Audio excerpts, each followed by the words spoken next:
road with no retreat. Failures never taste the sweet. Science lessons learned in flight. Journey on through endless night. For the stars, we aim so high. The poor jet did kiss goodbye. For science and purple light, we'll keep flying through the light.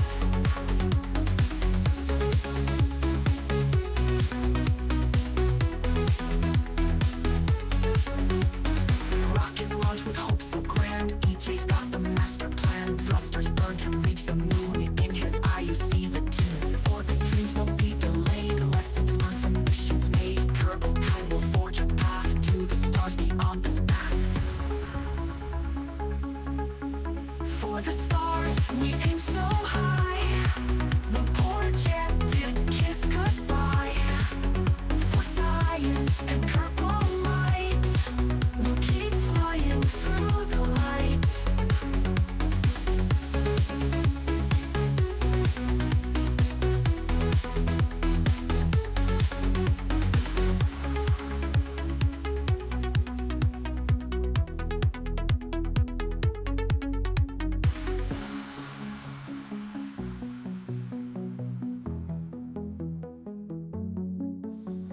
Rocket launch with hope so grand. EJ's got the master plan. Thrusters burn to reach the moon. In his eye you see the tune.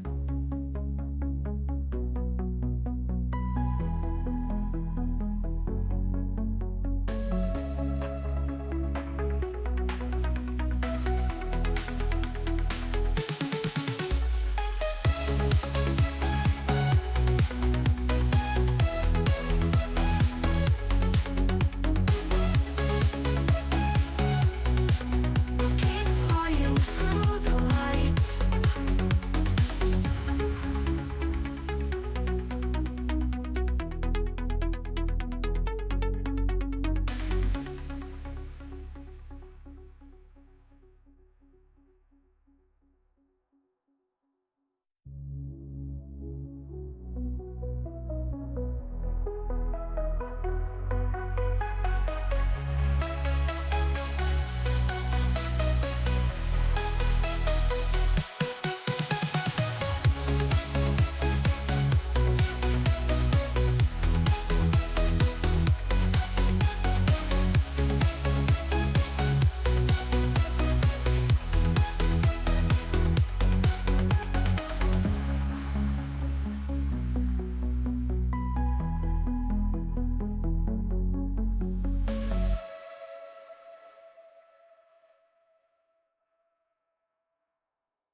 All right. Good morning, everybody. Welcome to EJ's coverage of Starlink 11-8. I do believe that SpaceX is live already, so we'll go over to there. How's everybody doing this morning? You guys got enough sleep? Did you get it? Did you get it? What are we doing? What are we doing? What are we doing? You get that thing I sent you? Nice.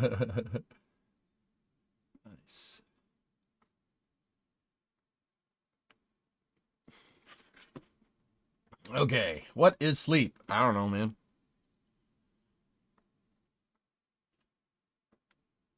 I don't see them live yet.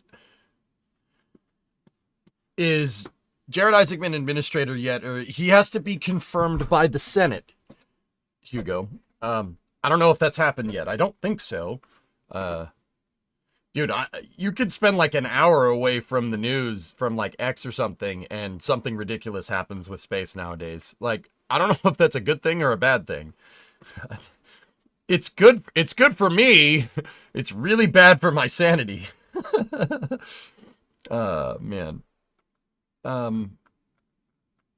Yeah, I don't see their cast. Dude, their cast yesterday was terrible. Like, just horrible. There we go. Okay, I got it. Stage 1 lock slot is complete. Okay. Okay, here we go. Oh, it's going to be a rot. All right, so this is Starlink 11-8. This is out of Vandenberg. This is Slick 4 East at Vandenberg. The booster flying today is booster 1082 or 1082 for short. This is its 10th flight, 39-day turnaround. We got on board 27 Starlink V2 minis for low Earth orbit. This is the 15th. This is the 15th orbital launch attempt. SpaceX's 10th mission of 2025 and Falcon 9's 10th mission as well. I have seen all 10 launches this year. We are keeping the streak alive. Keep that streak alive. Keep that streak alive. I'm going to change the lyrics so I don't get copy striked. It works. It works. Anyway, so we're inside of 2 minutes here for Falcon 9. We should have a ground gas closeout in the next 45 seconds here. Why is there a cat under the SLS core stage? Stage 2 lock slot is complete. Huh. I don't know. Because somebody, well, it has to do with Imager screwing up the GIFs. We'll just shut that screen off here, ready? Oh well. Anyway, ground gas closeout. T-minus 1 minute and 20 seconds. What they're doing is evacuating the propellants out of the transporter erector structure here. Because the fuel and oxidizer line to fuel the second stage through those pipes right there, it was full because they just finished fueling. So they're evacuating the propellant, the gas, the oxygen out, and it turns to gas when it hits the atmosphere. 55. Falcon 9 should be in startup here. Falcon 9 is in startup. There we go. That was a little bit of a late call. This Falcon 9 first stage 1082 will... LD is go for launch. Launch director reports go. 1082 will be landing on the drone ship. One of the drone ships, the West Coast drone ship. Of course, I still love you right now. When should SpaceX... 30 seconds. When should SpaceX start launching out of Slick 6? Oh, I'm not sure. We can talk more about that in a second.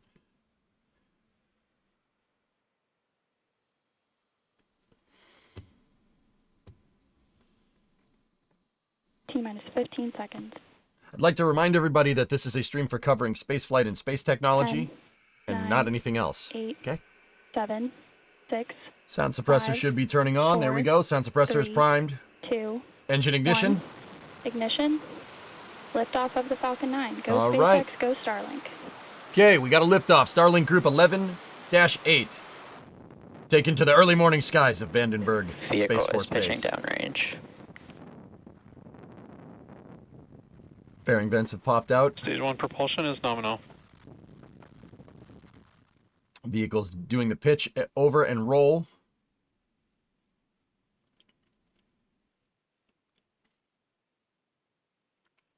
Beautiful shot of the California coast this morning. Yeah, there's no marine layer on Vandenberg today, Brimo. That's a little jarring.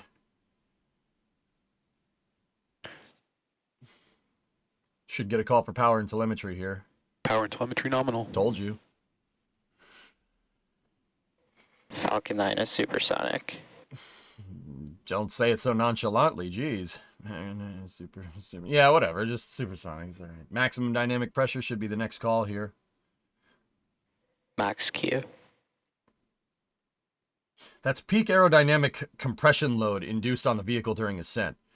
As Falcon 9 gets higher, it gets to a point, or accelerates. When it accelerates, it gets to the point where it can't move the air out of the way fast enough, and you get air compressing on the front of the vehicle. This puts a compression load on the rocket and tries to accordion the vehicle. So what they do is they throttle the engines back. Evac chill has started. Okay, second stage thermal conditioning and priming has started. This is when they start moving propellants into the second stage for ignition. That will happen here in the next 45 seconds. Actually, in about 45 seconds as of that call. Looks like it's a little windy. Falcon 9 did a little bit of woo on the way up. That was a technical term. You can see that if you look at the plume is slightly asymmetric. That means Falcon 9 is pitching up to its velocity. Basically, it's going this way, but the first stage is pitching up. Now, why would you do that? Well, you do that to squeeze a little extra performance out of that first stage. You can see the first stage is aligning to its posigrade vector, right? Yes, these are actual words, I swear. It's aligning to its ongoing velocity here for stage Main separation. engine cutoff. There's main engine cutoff. Stage separation confirmed. Yeet! We got a good separation. Should get an upper stage ignition Back here. ignition. She's good. She's good. She's fine. Everything's good.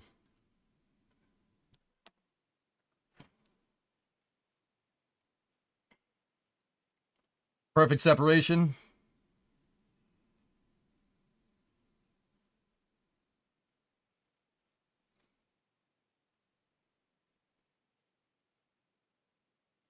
Fairing separation confirmed. Good call on fairing separation. Didn't get a shot from the second stage there, though. It's very interesting. We did not get a second stage camera last night either.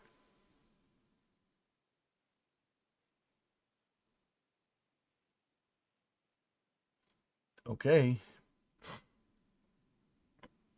Will we be able to see the fires? They'd be at the top of the screen here. It kind of goes away from the coast before that happens. You can see the plume, though, from ignition right there. It's a very clear day out in California. Very clear day out there. Beautiful. Crisp. I paid extra money for the telemetry today. So now the first stage is going to coast for a little bit. If you notice there's some puffs of smoke coming out, that's not smoke, it's just nitrogen. They're nitrogen thrusters. They basically have compressed nitrogen up in the top of Falcon 9. It's just being shot through those thrusters to keep Falcon 9 on an even keel. What those thrusters are trying to do is basically make it so when Falcon 9 starts getting back to entry interface, so when it starts getting into the atmosphere again, that the engines are pointed towards the prograde velocity. It's going to fly business end first for my absolute favorite part here.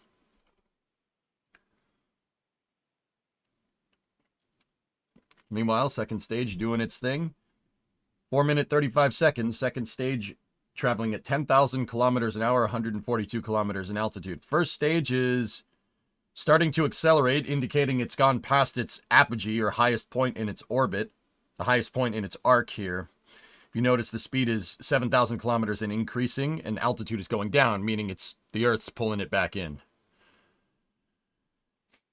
Dzień dobry. Grasno, what's up? When triangle bird. Vehicles are following nominal trajectories. That guy sounds really tired. It's following the nominal trajectory. Well, so there's the LA basin right there. You can see Coronado. You can see Coronado Bay there. I didn't see much smoke coming from over there, but who knows?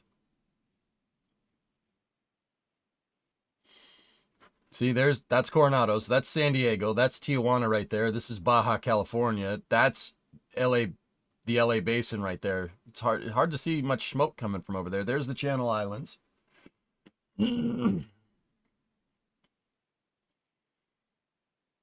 Guys in full employee mode. You're not going to see any smoke. They're both trending towards 100% containment. You might be able to see a few new starts. That's good, Tiggs. You know what, man? I'm happy. I'm happy that I don't see any smoke. That's good. I'm happy they're towards 100% Entry burn containment. startup. Here we go.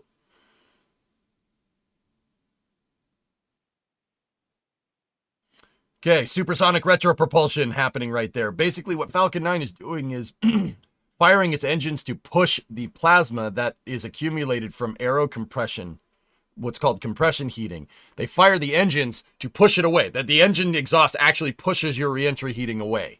Yeah, that's a thing. It's my favorite part. Entry burn shut down. And that keeps Falcon 9 in a cooler column of gas.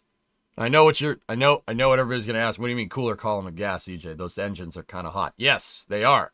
The engine exhaust is quite hot. Don't stand near it. It's not as hot as reentry heating, and that's all you need.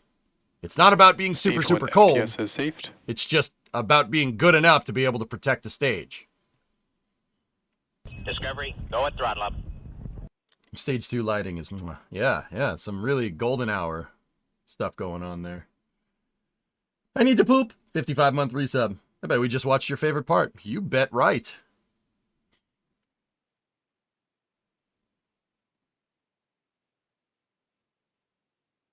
It's not about being cold. It's about being less hot. All right. First stage. Stage 1 transonic. Okay, stage 1 is now below 1.2 Mach. Here. Beautiful shot Stage 2 FTS is safe. of the Baja California Peninsula over there. Beautiful shot. First stage now entering the lower parts of the atmosphere. 4 kilometers off the deck, 1,000 kilometers an hour, and decelerating.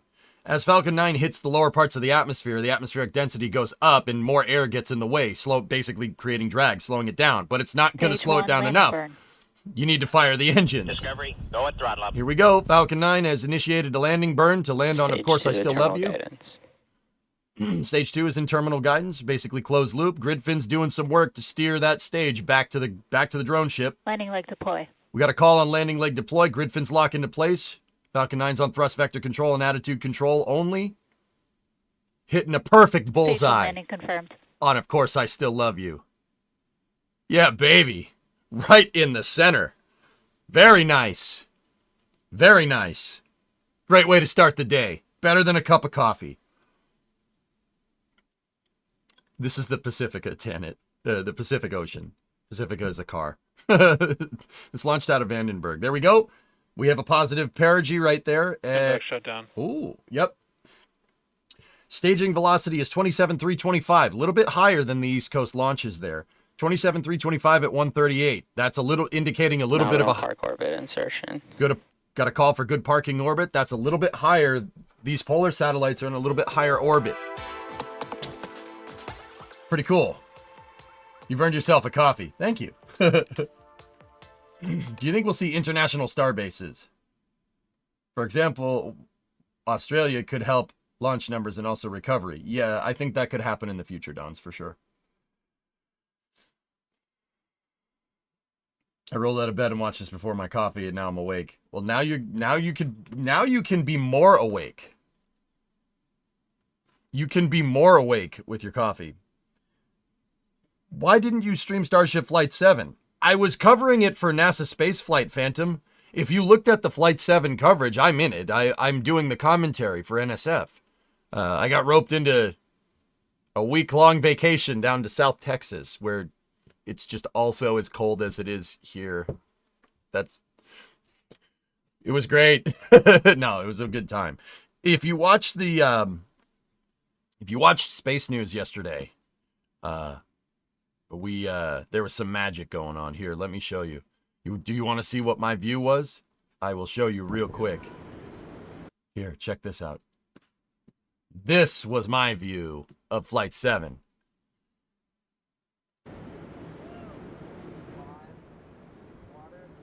You wanted to go, don't lie. All right, yeah, that's fair.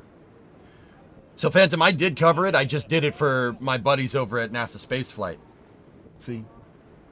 This footage is used with permission. This is raw NSF footage, which is...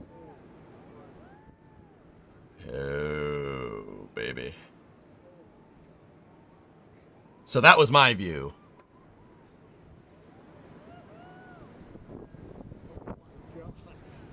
"2025 EJ is maximalizing." Gotcha. We're stream maxing in 2025. Where did you watch it from specifically? Rourke, I watched the launch with Das and Gene and Ereborus from the Margaritaville Hotel on South Padre Island. We watched it specifically from the roof.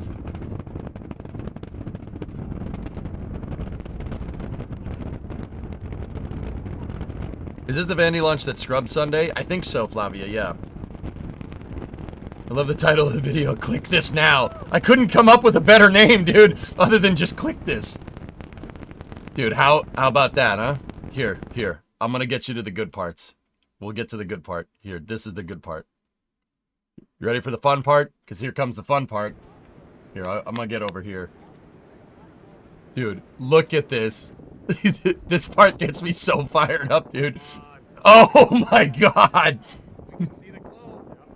That is so freaking cool. I can't get enough of this, dude. Please feed me more. Fly, baby, fly. Thank you, Past DJ. Discovery. Watch the go at vapor. throttle. Ready? Do the thing. Yes. Come on. Seeing some vapor on it. Oh. Come on, baby. Come on. Light it up. Yeah. We got a light. It's coming down. It's coming down. Come on. Oh, it's slowed way down. Down to 3 engines. Come on, bring it on home. Bring it on home. Come on, baby. Yes! Oh my!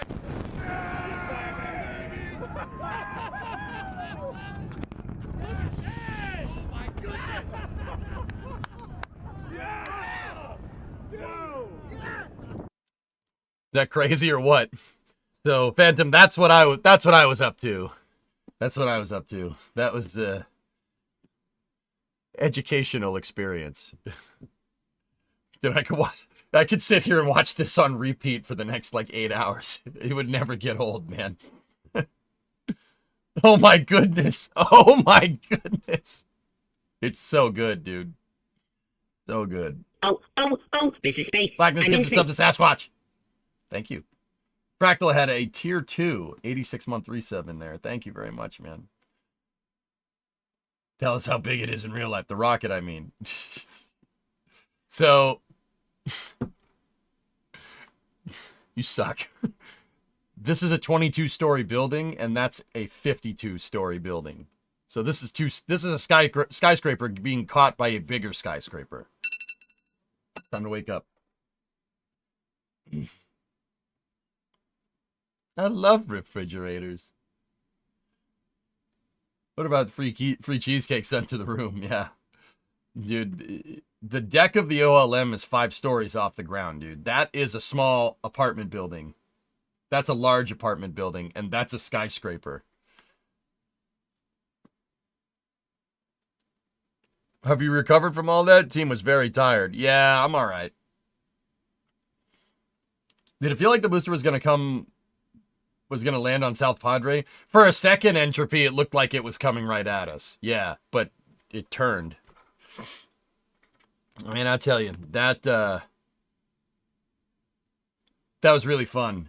I think I'll be doing that again. So whenever Flight 7 or Flight 8 pops up, we'll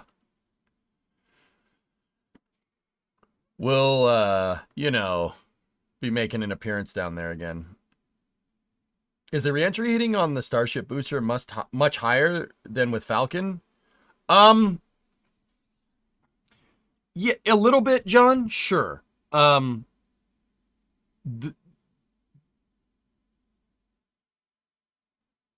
A little bit, yeah. I mean, super heavy Go at throttle up. by itself is as tall as a full Falcon 9 stack. So we just saw that Falcon 9. We just saw Starlink 11-8 lift off, right?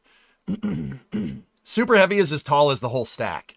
So it's a little bit higher mass, right?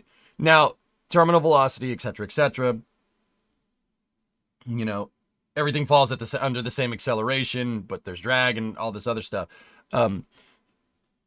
It's going a little bit. Discovery. Go at throttle up. The interesting thing is that it doesn't fly as high, but it goes faster, if that makes any sense. Falcon 9 flies a lot higher, and it does not go nearly as quick as Super Heavy. Super Heavy, so there's a reason for this, and this is going to be a little bit of a tangent, but I promise you I'll rope it back together. The reason why is that efficiency with first stages is how much energy you can put out, how fast you can get the let out, so to speak, right? First stages with higher thrust to weight ratios are actually more efficient, despite, like, I know that that's kind of separated from specific impulse, which is the efficiency of rocket engines in burn time seconds, right? If you have higher thrust to weight on your first stage, you are more efficient. Now, Super Heavy has a lot of go. It has a lot of get up and go. The get up and go got up and went up there real fast. You have 33 Raptor engines. you have 1.5 TWR at liftoff, and it only goes up from there. 1.5 thrust to weight ratio. So that means there's a lot of thrust and a lot more thrust, 1.5 times the amount of thrust coming out the back relative to the entire weight of the vehicle, the entire mass of the vehicle, I should say. Weight has nothing to do with it. Okay, so because of this, Super Heavy actually doesn't fly. It's actually not very efficient on paper. Like Falcon 9, if you looked at Falcon 9 comparatively to Super Heavy compared to its efficiency, it's actually, Falcon 9 is way more efficient, weirdly enough. But Super Heavy goes way faster. Like, it goes way faster in terms of like characteristic energy expended, right? So Super Heavy doesn't fly as high as Falcon 9, but because it goes so much faster, it's coming in a lot faster. So you do get reentry heating on Super Heavy. It doesn't fly as high. It goes way faster. But the crazy part about this is Super Heavy, because it's made out of stainless steel, can just tank the heat. It doesn't need to do a supersonic retropropulsion burn to my... Not... That makes me sad because that's my favorite part. So... because it doesn't fly as high, but it's going faster, you do get a little bit higher reentry. Like, it's a little bit hotter during reentry, but it can tank the heat. If Falcon 9 tried to fly on this trajectory, it would blow up. Not even a judgment call. It needs to do the supersonic retropropulsion. It needs to do the entry burn, or else it would die. Important update. Intrepid is in first place at 36%, followed by Tranquility at 35%, and Square Hole at 33%, then Eagle at 31%, and Dragon McDragonface at 30%. Okay. But that's engineering in a nutshell, John. It's all trade-offs, you know? Yeah, that's a good point.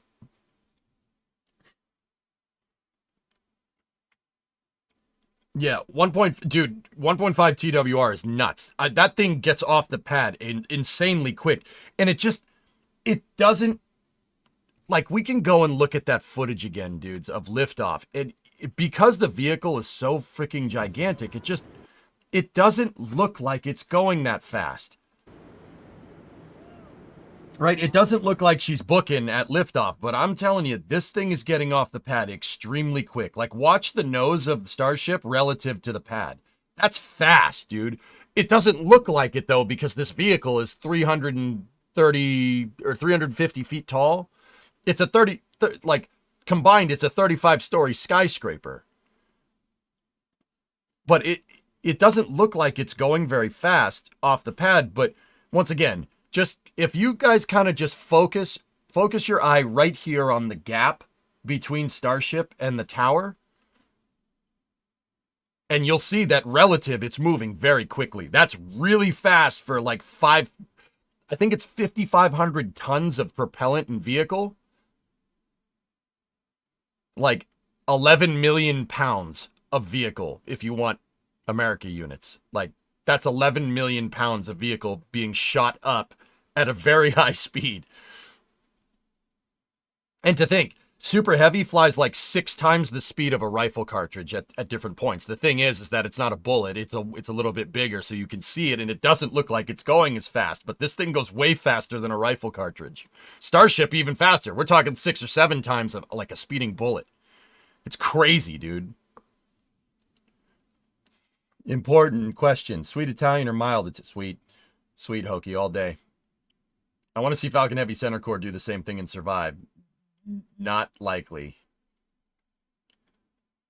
It's like the F-14 of rockets. It just beats the atmosphere into submission. Yep. My Twitch isn't working, but Blue Origin just posted a flight recap. Oh. Oh, we're going to have to watch that. I want to see the Center Core do the same thing and survive. Yeah, Blackness. Yeah. I think I already answered. I think there was a chat delay there. Blue's got a new Glenn recap.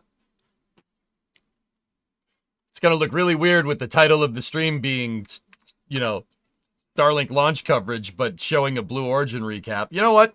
I don't care. Let's send it. I didn't kill my wife. I don't care. Let's go. Send it. Let's do this.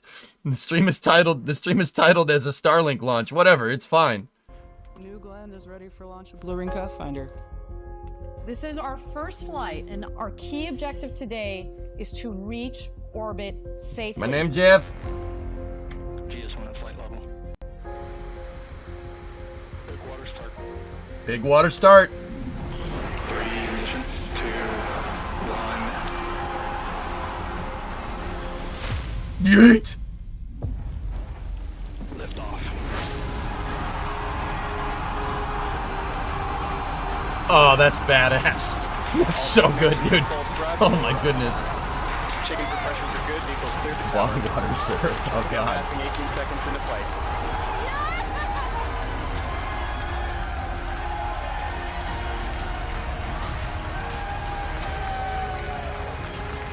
Oh. Oh. I stared at the trap ray. Separation confirmed. And we have ignition on both B3Us. Chamber pressure's good.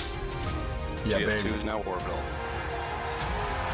We've got to orbit safely. Congratulations, Blue Origin. Discovery, Y'all go at are throttle. orbital.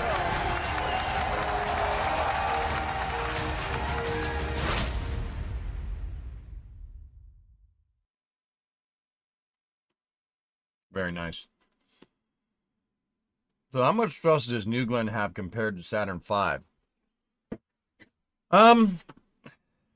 Let me do the math out here real quick. So Saturn V has about 35 meganewtons of thrust at liftoff. New Glenn's is 2,400, give or take, times 7. So that's 16,800 kilonewtons, so 16.8 meganewtons. It's about half. Well, a little under half.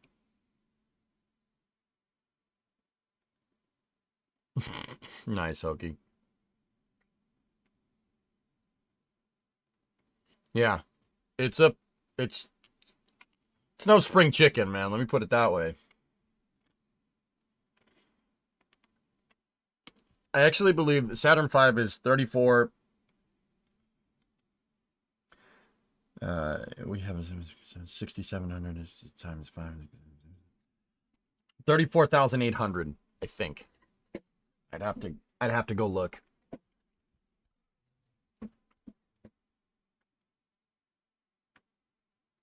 Is anyone making a space station module for a 7-meter fairing? I'm sure Blue is working on something, Sasquatch.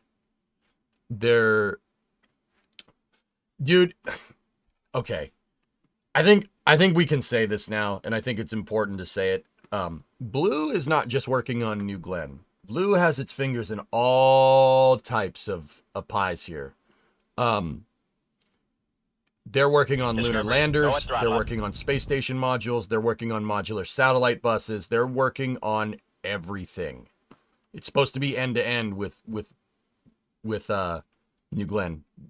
I've even heard things that they might be working on some type of crew capsule in the future. I don't know. I know that New Glenn doesn't carry a human rating certification yet, but it could, and Slick 36 is equipped for a crew access arm. So, guys, like, I've been trying to say this, but it's hard to say it when Blue doesn't tell us anything, but they're working on all kinds of good stuff. I've even seen job postings on Blue's website for nuclear thermal propulsion stages. So,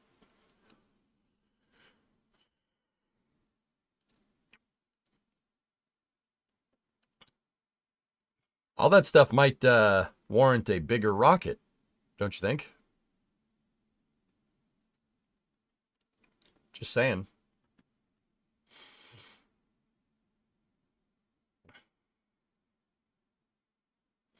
Man, a future Blue Origin commercial crew capsule would be sweet. Or you do the Jeff Bezos thing and buy one, Grab Shark. That's speculation on my part, but it would read, wouldn't it? Buddy of mine who works there and builds B3U turbo pumps said had a lot of civilian experience working around nuclear reactors in the San Diego shipyards.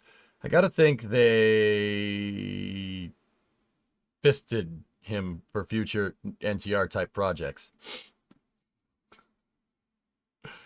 The bumps were fisted. What? Did I hear nuclear thermal? I think I just hit max Q. Yep. Is orbital reef still a thing? Oh yeah, Dave. Look, just because Blue doesn't tell you about everything doesn't mean they aren't working on it, guys. I mean, you'd be hard pressed, and this is not like he just got some inside sources. I don't do that. Like, I really don't like being like, well, I know that they're going to do this, but I can't tell you. Oh, well, you're just going to have to find out. I don't like doing that. So I don't. But here, let's just zoom in on Cape Canaveral here for a moment. Now, for whatever reason, the photogrammetry is from like 10 years ago, but you don't build out this big of a facility just to make New Glenn. This, we've seen the plans. This is for all kinds of stuff. The New Glenn factory is basically this right here. There's your main factory. These are supply warehouses, and these are test cells for New Glenns. All right. But Blue is building a gigantic other facility down here. There's a lot going on here. You don't build this big of a facility for just New Glenn. Let me put it like that. And that's not Blue's only big facility. They have a gigantic B4 manufacturing facility that they built in Huntsville a little while back. If we go up to... Go to old Huntsville.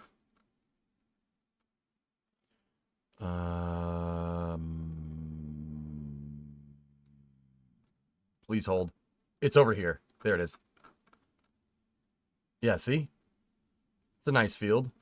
Or is it? Uh-oh. What was that? Uh-oh. You don't build out that big of a facility for, like, just one thing or the other. Like, that is a monster. That's a big facility, dude. So they have their propulsion stuff in Huntsville, right? And they also leased the 4570 test stand at Marshall, which is over here. That's the biggest test stand at Marshall Space Flight Center. That guy. This was used to test the first Saturn V first stage. Not a lot of people know the Saturn V first stage, the first one ever made, was made at Marshall Space Flight Center. That's SA500F. It was made at Marshall and tested here for the first time. This is the first time 5 F1 engines were lit simultaneously. It was on this test stand. And then NASA very quickly realized that this facility is not adequate for the build and test and flight rate that they were looking for with the Apollo program, so they built out Stennis instead. And they built out Michoud as a proper manufacturing facility for Saturn V first and second stages. Yeah, but Blue has this 4570 test stand right here. That's Marshall 4570. It is a gigantic testing cell, and they use it to test BE-4s. It's no joke, dude. That's a gigantic stand. Hey, Yellowbin, love your content, love your enthusiasm. Keep up the good work. Yeah, cool. Over here, this is ULA. That's ULA's Centaur. That was their Centaur 5 test stand. And these are SLS testing facilities over here, if you really want to know. There's a bunch of good stuff here on Google Earth if you go and look. This is the Saturn V dynamic testing cell.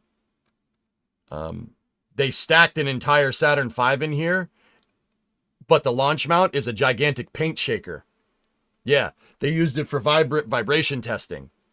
They don't use it anymore. It hasn't been used since 1981, I think. They used it for testing space shuttle stacks too, and then stopped. There's a bunch of other engine testing cells, and then here's the Saturn 1, the original Saturn 1 test cell with the first Saturn 1 stage ever manufactured sitting in front of it.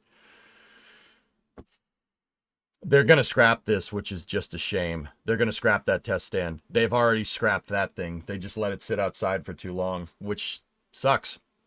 But yeah, they scrapped that 2 years ago. First Saturn 1 ever made. They scrapped it. Yep.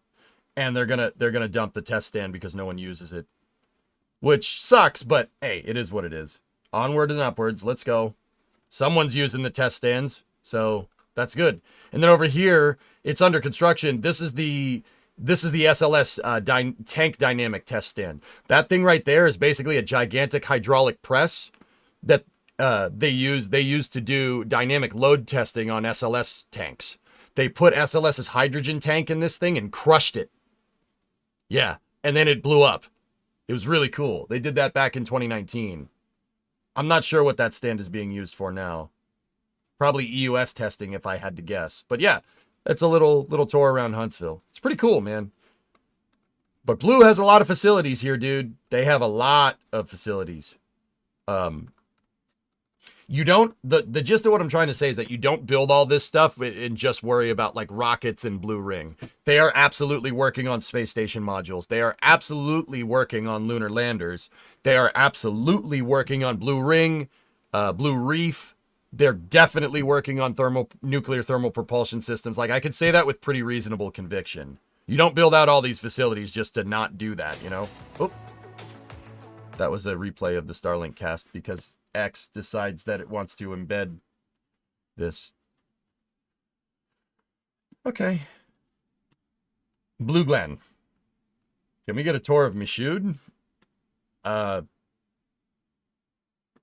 Yeah. Very cool. Just joined. Care to comment on outlook under the new president? Friend, I talked about this yesterday, dude. I don't know. I don't mean to give you a non-answer. I don't know. It is extremely difficult to predict what's going to happen here. Now, I can tell you what I want, what I would want to happen, and what I think NASA and SpaceX and Blue Glen, I was about to say Blue Glen. It's a freaking earworm, dude. I tell you. I'm telling you. It's a freaking earworm.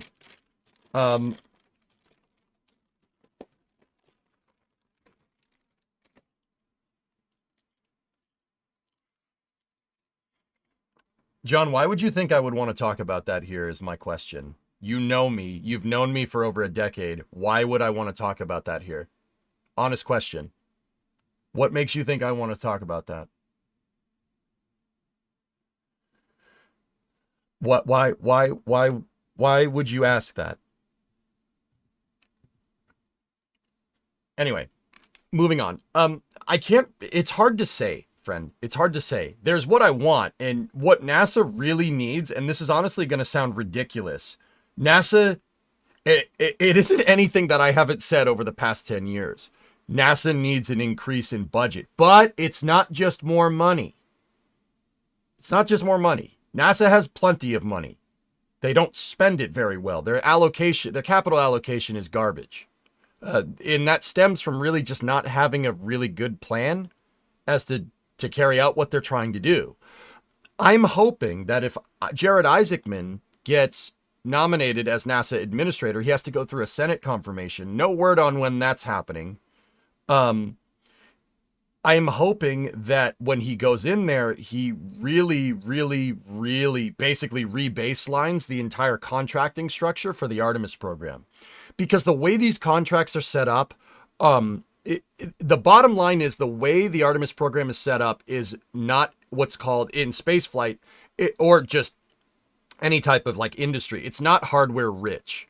Artemis has a very low frequency of flight, friend. It has a very low frequency of flight. It's not hardware rich. And in this particular case, that's a really bad thing. If you want to, because the purpose of the entire Artemis program is to sustainably explore the moon and stay there. You don't do that by launching 1.5 times or one time every 1.5 years. That's not happening. That's not sustainable at all. Right? And you really, what NASA needs to do is find the balance between political sustainability and actual scientific and exploration sustainability. They have to find a balance here. That's really important. So the way that the SLS contracts are set up are for maybe doing a mission, maybe next year, and maybe sometimes another mission after that. We can't do that. It can't just be like kind of a la carte, okay, what's the next mission? We don't know. We need a clear and set goal for the Artemis program. And now the Artemis program does have a pretty good defining goal, right? Its goal is to go to the moon and go there to stay, and then maybe use that as a way to figure out how to go to Mars. That's the idea. That's too abstract, to be honest with you. That's too abstract. It needs to be, now that can be your long-term goal. That's totally fine. That's a great long-term goal. That is a horrible short-term goal because there's no, okay, we might maybe want to go back to the moon, maybe sustainably, and maybe learn how to go to Mars sometime in the 2030s. What does that mean? What does that mean? It's very abstract. It's abstracted, and it's abstracted on purpose because there's a good reason for that. But it's abstracted on purpose because somebody tried to pull the rug out from the entire space program in 2010. They tried to just basically pawn our entire national space program off to commercial. Well, not a bad thing.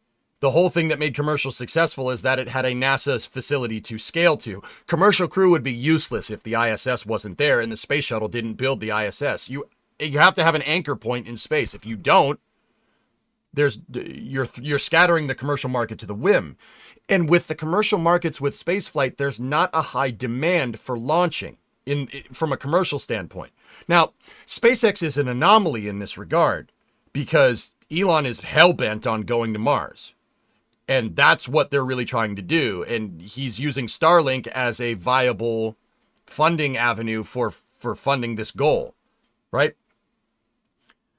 But every other commercial company, a lot of commercial contractors rely on NASA. Look at Blue. Even Blue, with deep pockets from Jeff Bezos, is still looking to bag NASA contracts for SLD, for the Escapade mission. They're still looking to bag contracts because NASA is a good way to stimulate the commercial market and grow it, and maybe grow it to a point where they don't need NASA anymore.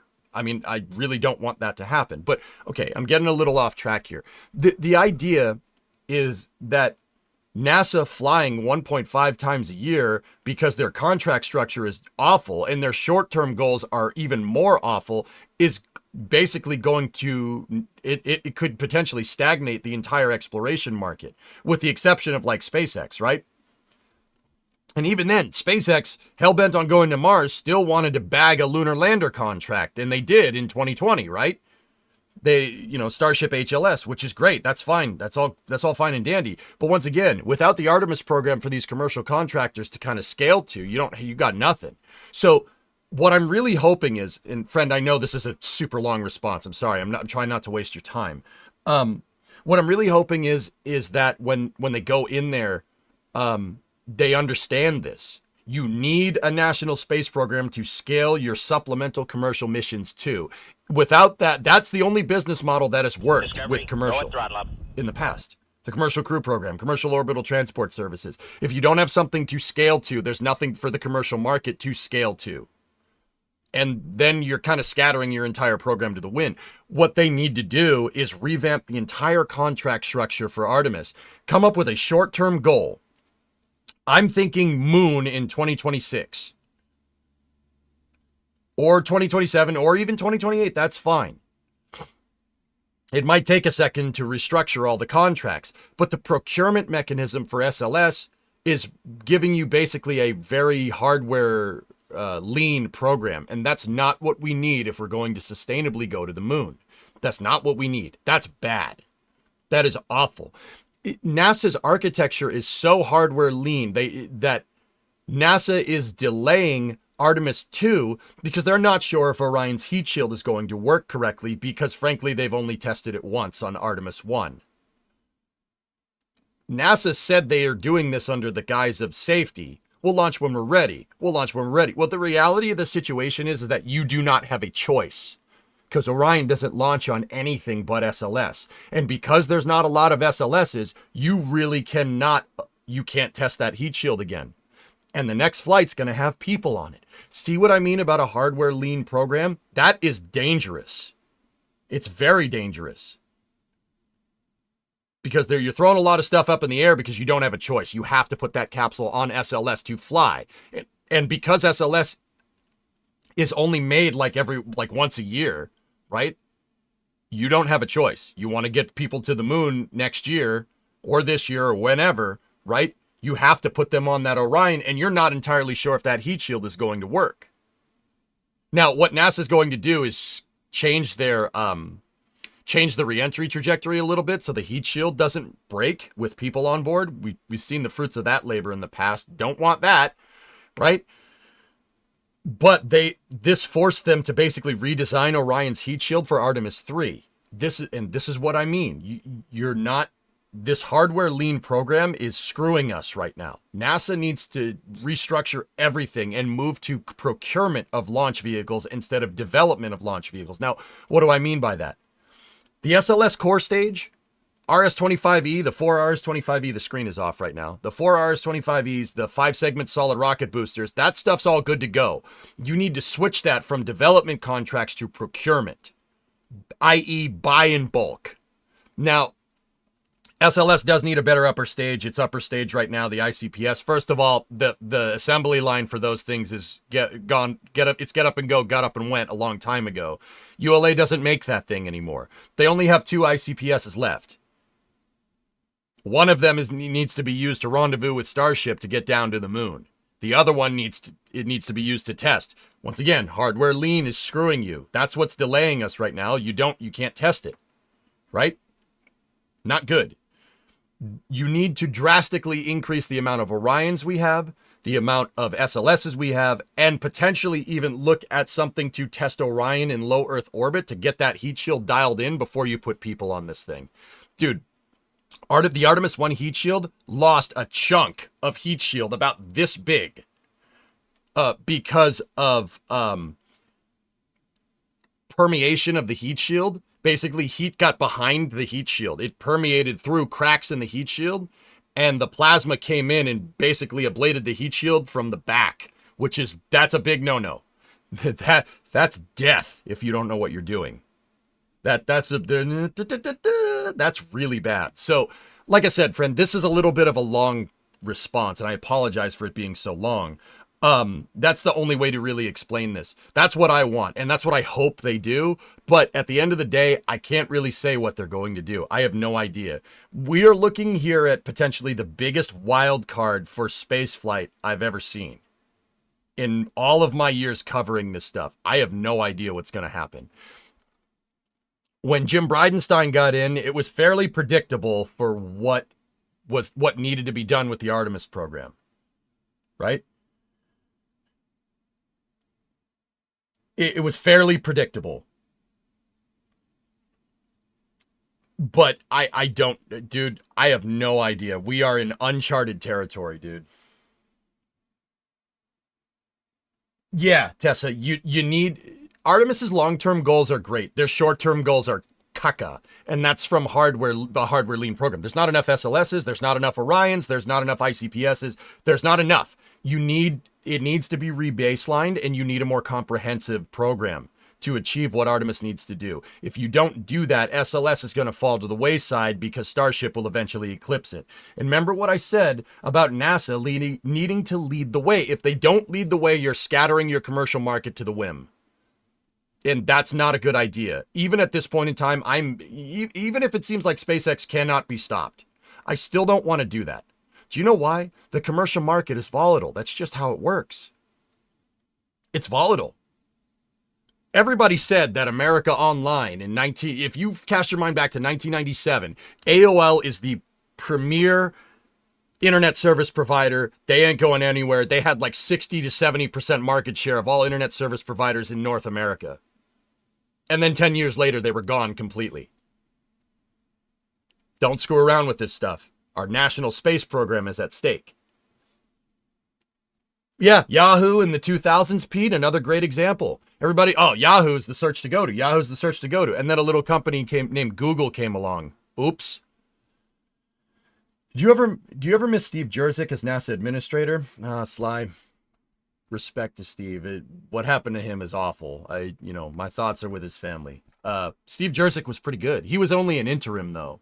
Jim Bridenstine was great. He was great. And Bill, I think, has done an okay job considering he carried NASA through a pandemic, which made things very difficult, for sure. Alta Vista. Ask Jeeves. Yeah, right?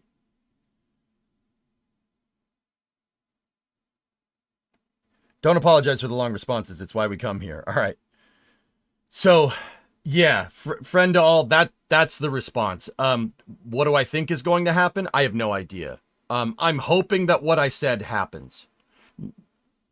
Dude, I really hope that Elon and Jared Isaacman and Jeff Bezos and the president know, or at least Elon's whispering in his ear that this needs to happen. It's hard to say at this point. I don't know.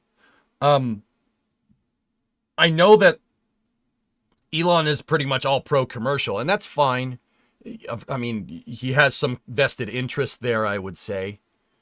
But also, because he has vested interest, you should be careful heeding his judgment there. And I'm not saying that because I hate Elon either. I'm a very big fan of his companies. I like Tesla. I wouldn't buy one, but I like it. And I love SpaceX, right? SpaceX has shown that a commercial space transportation company is viable. They've showed it, and they've galvanized the entire industry to grow. It's all because of them. Like, you can't sit here and say that it isn't. So I'm hoping that when Jared Isaacman, if he gets confirmed by the Senate, that the Senate is asking these questions, because Congress ain't going to let him get rid of SLS. And frankly, I think that would be very bad for spaceflight. Pulling the entire rug out on your space program is what got us SLS in the first place.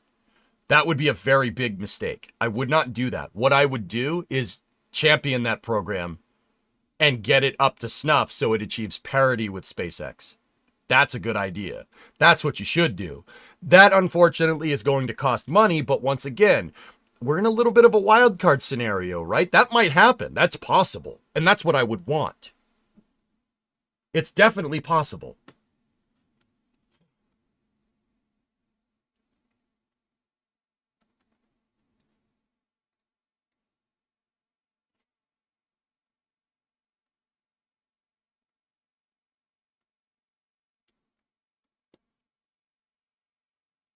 It's not that you can't mention greetings, Doomsday. It's just I don't really want to talk about it.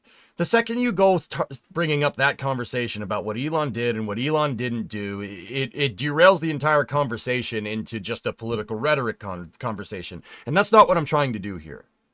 We talk about hardware, and we talk about procurement, and we talk about contracts and policy. That's none of that. Dude, you gotta understand it from my point of view. Dude, the second somebody starts saying, "Oh, did you see what Elon did the other day?" Now we're a tabloid. That's no good for me. That's no good. We're not conveying anything of substance there. If we're doing tabloid space journalism, I don't do that here. You know what I mean? No, it's all good, dude. You said it. A bunch of other people have, like, people are wondering why my mods are just axing anything that has to do with rhetoric. That's why.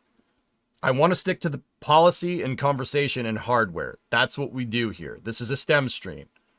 I have no biases for politics in this venue here.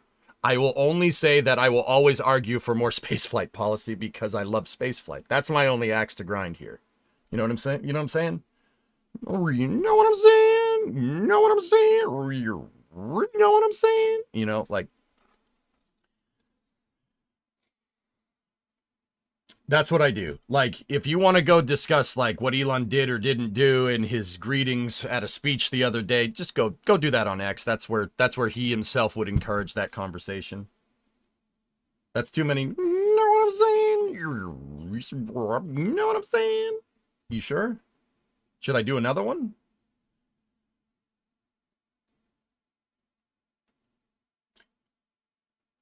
When is the NASA administrator introduction? Okay, so Doom, here's what happens. So the president has to nominate a NASA administrator. In this particular case, he nominated Jared Isaacman of Polaris Dawn Inspiration 4 fame, the Polaris program, right? That's fine, but now the NASA administrator has to go through what's called a Senate confirmation meeting. The Senate is one of two branches of our legislative branch. We have a lower and upper Congress here. The Senate is the upper Congress. The House of Representatives is the lower Congress. The House of Representatives, it basically writes up the legislature for funding. The Senate confirms that funding, and they find a happy medium there.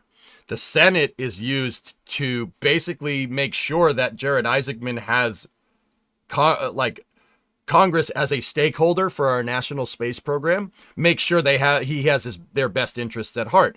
Now, but at the end of the day, the president does choose NASA's goals, and Congress has to agree on those goals. So if you do something ridiculous, like say we're going to go to Pluto next year, the Congress would be like, no, no, we're not. we did that would never work. They have to come to an agreement here. So there is some checks and balances at the federal level with NASA. I mean, NASA's a federal organization, so there you go. He has to go through a Senate confirmation, and in this Senate confirmation, they're going to cross-examine Rook. He gets put in front of a panel of congressmen on the Commerce, Justice, and Science Committee, and they're going to ask him questions about what he intends to do with NASA. And then the Senate will vote based off of this cross-examination and testimony from this Senate confirmation. The Senate will vote. There's 100 senators, 2 senators from every state. He has to get a majority. If he doesn't get a majority, nominate another administrator. I think Rook will do good things. Personally, I think he will do good things. I really hope he doesn't pull the rug out from under the Artemis program. That would be a very bad thing to do in the long term. We are still paying for the last time that this happened. In 2010, the 2010 NASA Authorization Act basically pulled the rug out on our national space program, canceled Constellation, and retired the space shuttle. And then we had nothing. And we got SLS in place because Congress was like, the hell you were going to do that, boy. And signed in a rocket vehicle architecture by law that NASA had to follow, regardless of what the executive branch said. That's a big problem. We are still paying for that. I will say it's a colossal frick up 15 years later. Actually, more than 15. No, yeah, 15. That was 15 years ago. Wow.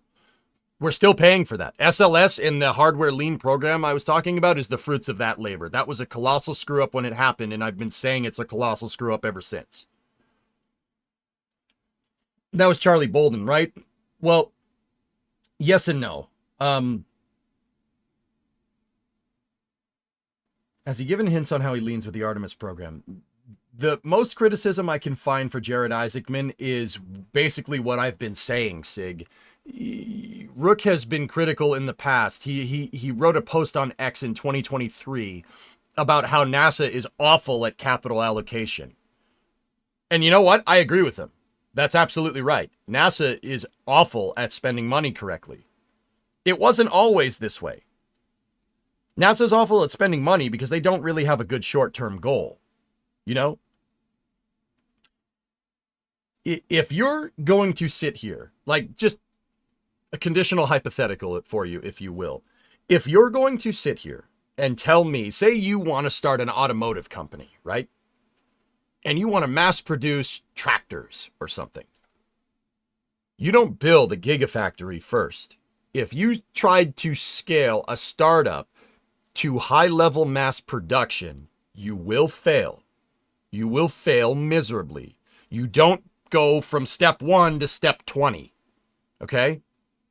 Right? You're going to fail. That's what NASA is trying to do. NASA is trying to run a program that should be more hardware rich than the Apollo program, yet they're struggling to procure their next rocket and launch their next rocket on an expedient schedule. NASA is trying to scale because they have no short-term deadlines. If you want to mass produce tractors in this conditional hypothetical, you start by building a prototype. And then you start trying to make that prototype. You start trying to make it. You don't immediately scale to like 100,000 tractors in 1 year. Maybe 100 tractors 1 year. And then maybe 1,000 the next year after that. And then maybe 5,000 the year after that. And then maybe 10,000 after that. You scale up. All right? You don't start by trying to make 100,000 tractors overnight. That doesn't work that way. You need deadlines. You need scheduling milestones. NASA's space program right now, the Artemis program, is basically trying to scale in this conditional hypothetical. They're trying to scale to 100,000 tractors. And look, we've gotten nothing in the last 15 years from them because of it. Right? See what I'm saying? Also tractors.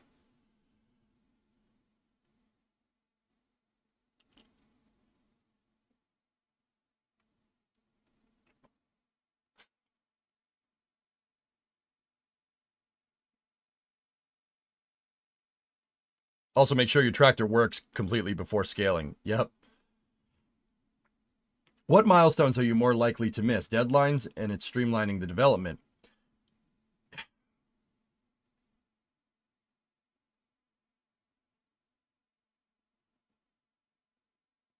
Hey, Graham. Oh, You mean we can't build a this is gigafactory in the I'm in desert space. without scaling properly first? Weird how that works.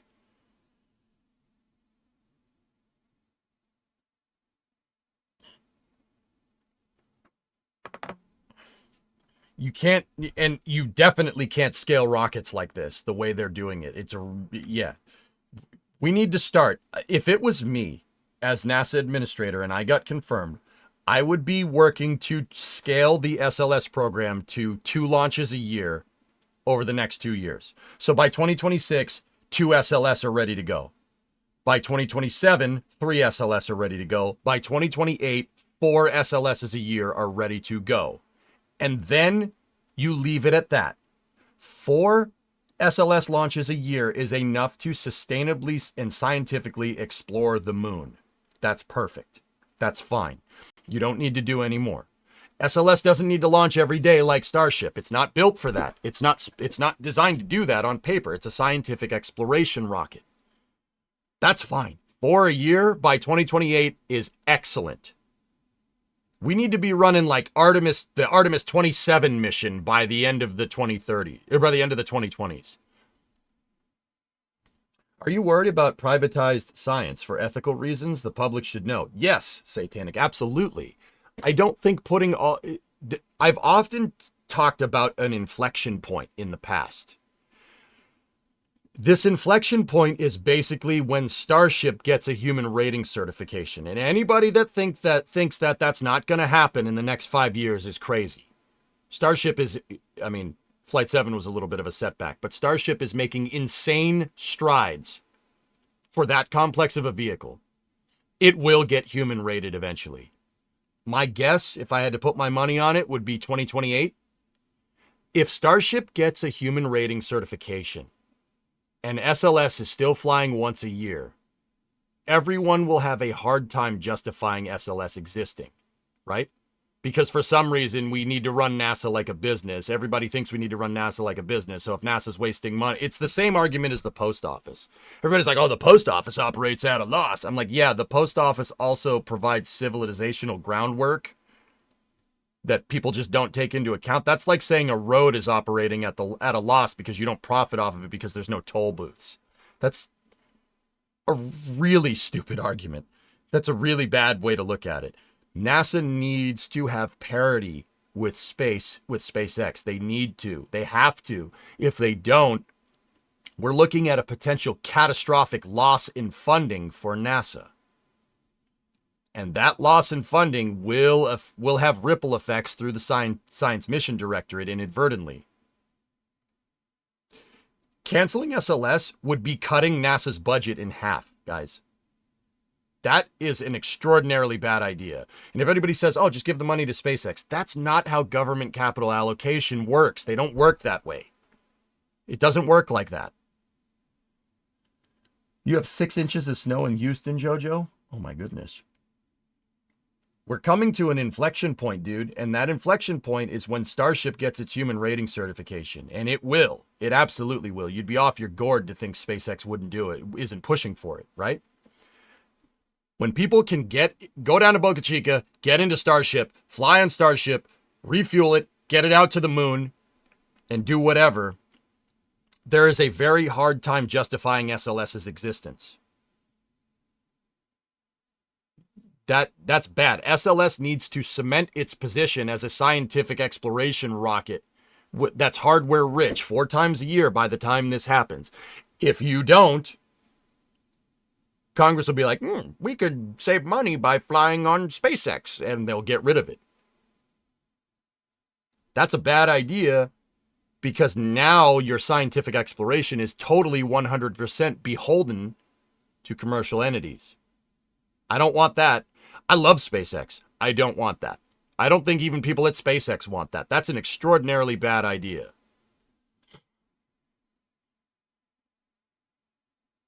Baton Rouge has 6 inches of snow.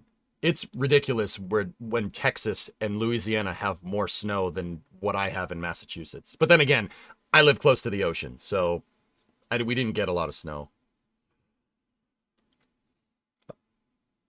So, yeah. Sorry, friend to all, if you're still here, dude. That was an extremely long response, but that's the only way I can explain that. I try to keep my responses as short as possible. I'm not gonna Alex you guys, okay? But not saying bad anything about Alex. Alex is my boy. Is the payload for New Glenn more on par with Starship or Falcon Heavy? You said moron, Tim. Okay. New Glenn can do, I think it's 45 tons to Leo with reuse on GS1, on Glenn Stage 1. That is that's like between Falcon 9 and Falcon Heavy. Falcon Heavy can do 70 tons, but there's a caveat to this, dude. The caveat is that Falcon Heavy can do 70 tons to low Earth orbit, but Falcon Heavy was not designed to move bigger payloads into low Earth orbit. Falcon Heavy can do 70 metric tons to low Earth orbit because it's designed to shoot satellites into geostationary orbit. That's its purpose. It's not designed to shoot a bigger payload into LEO. It's designed to shoot a smaller payload into geostationary. Smaller payload being a 5 to 10 ton geostationary satellite. It was designed to service that market, which is ironically going away because of SpaceX's proliferated LEO constellations. It's that market is going away. Geostationary sats, the market demand is going down for those because of PLEO constellations like Starlink or Project Kuiper or OneWeb, which is really funny to me. I think that's hilarious. SpaceX built a rocket for a market that they killed inadvertently. That's why when Falcon Heavy first launched, Elon was like, I don't know if we should have made this. I don't know if we should have made this. Like, maybe we should have, maybe not. Right? Weird, huh?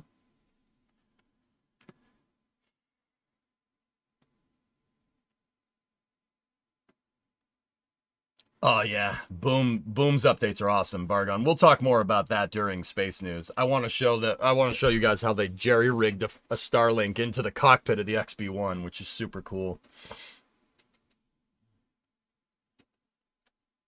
The military wants it, Tessa. Yeah, especially with the extended fairing.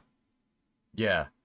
And I'm pretty sure, guys, that's the reason why Falcon Heavy exists at all. Because Uncle Sam wants it. And let's be real, Uncle Sam pays real good. Uncle Sam's got some deep pockets. Deep pockets. That was awesome, thanks. Yeah, no problem, friend. Yeah, sorry, that's a little bit of a long response. I'm trying to... I've given that explanation like 4 or 5 times over the last couple of days. And I'm trying to shorten it in my mind. I'm trying to shorten the essay to like 5,000 words, and I can't.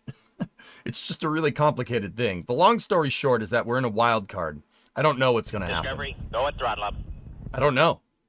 There's a lot of uncertainty here. It could go any way. It could go either way. Sup, 35-month resub.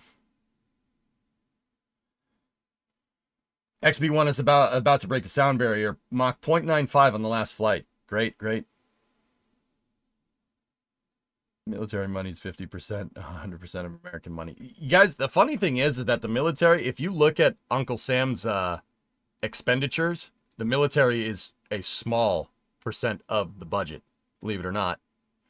You can go look at our budget and how it works. There's plenty of resources out there to go look. The military at $800 billion is like 10 to 11% of the overall budget. Oh yeah, go look it up. NASA is like 1%, dude. Yeah, that's how much money Uncle Sam has.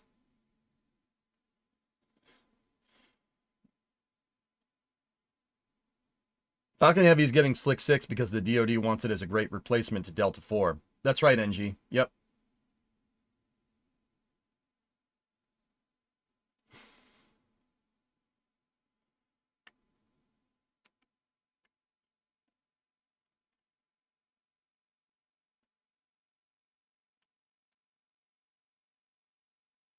I don't know, Serge. I don't want to invite that conversation in here, which is why I said just go look it up, because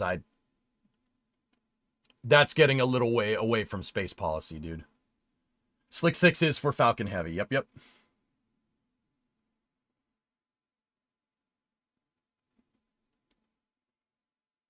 Guys, don't get into that conversation in here. Come on. Don't just don't. We don't need that we don't need social media leaking into this stream, okay? Like I said, I'm trying my best to avoid it, okay? I'm trying my best in an era of complete ridiculousness to have some sanity here. This is a refuge for some sanity, okay? I'm trying my best, dudes. Don't make it harder for me, please. See last. What's up, Brendan? Is Blue's lander a one-time use? It's going to eventually be multiple use with refueling. Hey, X-Wing, what's up, man? Are you more excited for Titan Dragonfly or Europa Clipper? I like Dragonfly, just because helicopter. I like helicopters. Are there any more of these types of missions coming down the line? Yeah, of course. Nothing right now. Titan Dragonfly would be the next big thing, X-Wing. Is New Glen's upper stage meant to land later? I don't think so, Supersonic.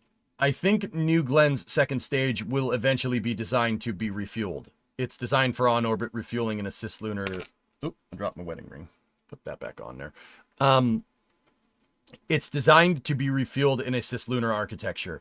You gotta understand why Blue made New Glenn the way that they made it. The reason is because Blue Origin... So SpaceX is like hell-bent on going to Mars. That's their thing. Go to Mars. Build a city on Mars. Multiplanetary, etc., etc. Jeff Bezos looks at this same, making life multiplanetary thing as a little bit differently. What Jeff Bezos wants to do is develop spaceflight architecture to build cities in space, not cities on Mars. Right? And basically mine other planets, not Earth, mine other planets to make rocket fuel and make infrastructure in space more reusable, like the stuff that actually flies through space. That's what Blue is trying to do. They're trying to make the things that actually fly up there more reusable. SpaceX is trying to build a vehicle that flies through space and is more reusable on a ground to space scale. Right? Starship. That's what they're trying to do.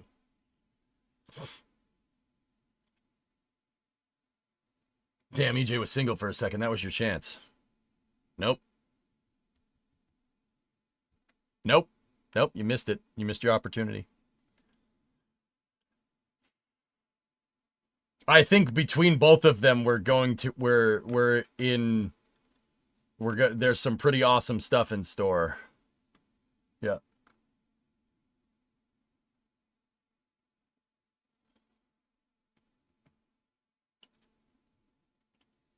What company is building in Ligma space, though? Oh, I think that's the Sugandhi's Exploration Technologies.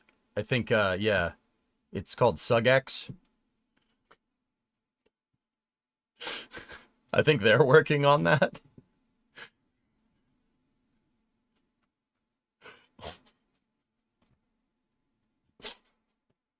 You got to pick up some of their stock.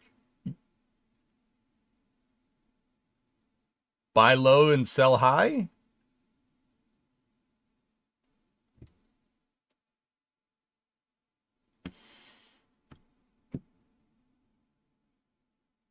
Discovery, go at throttle up. Is Blue looking to reuse fairings for New Glenn, or are you wrong? I haven't heard anything about them wanting to reuse them on paper, Archie, but I think they would. SpaceX basically proved that if you're going with a high cadence here, Blue wants to do a higher cadence of launch with New Glenn. And if you're going to do that, you need to reuse fairings. It's the same exact reason why the space shuttle reused SRBs. It's not that SRBs are inherently good at being reused. The reason why the shuttle reused SRBs is because manufacturing the casings for the SRBs is expensive and it takes time. Well, actually, it's not very expensive. It takes a lot of time. That's the thing. It takes time. Fairings take a lot of time to make. And if you want to fly a lot, you're looking at, like, if Factorio players, you're looking at a production bottleneck in fairings.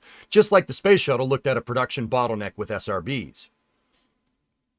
The solution there was to flood the market with SRBs and casings. So you're always going to have SRBs moving down the assembly line. And if you make your assembly line big enough and you scale it correctly, you can support a flight cadence of 24 launches a year, up to 48 launches a year, which is what they were trying to do with the space shuttle. It doesn't make economic sense to reuse SRBs or fairings if you're not flying a lot.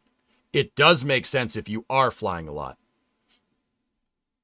That's why with SLS, they decided they're not going to reuse the SRBs, which I still think is dumb, personally. I still think that's stupid. But that's, once again, from SLS's lack of hardware rich. It's SLS's lack of hardware richness. There's not a lot of SLSs. There's not a lot of SRBs, so it doesn't make sense to reuse SRBs. SLS should be flying on a 4 flights a year cadence. That would make it good enough to be able to justify reuse of SRBs. Yeah.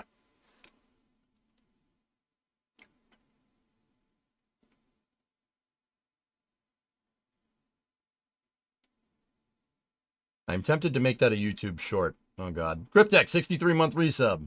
Thank you. Would the composite SRBs be harder to refurbish? Yes. I'm not sure that... Pigzig, I don't think that those can be reused. The SRBs were made out of steel for this exact reason. The steel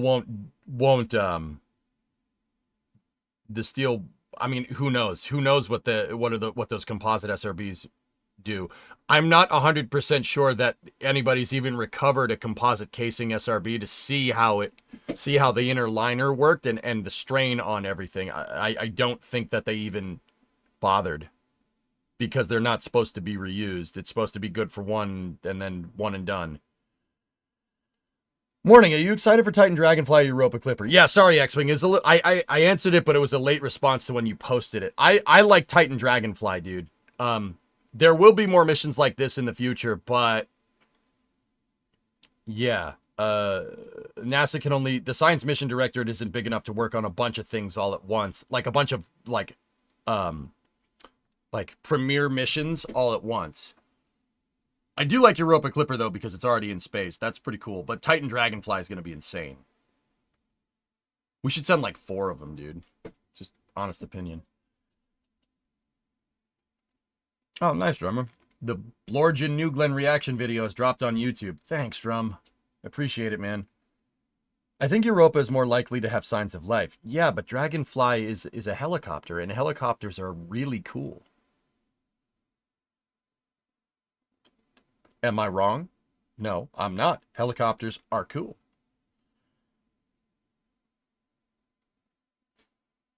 Just build a bigger factory. You know what the crazy thing about that is? Somebody at SpaceX login basically looked at this and said, we could expand our factory, or we could just try to reuse these things. We could just try to get them back, and trying to get them back proved to be a more cost-effective option, which is hilarious to me.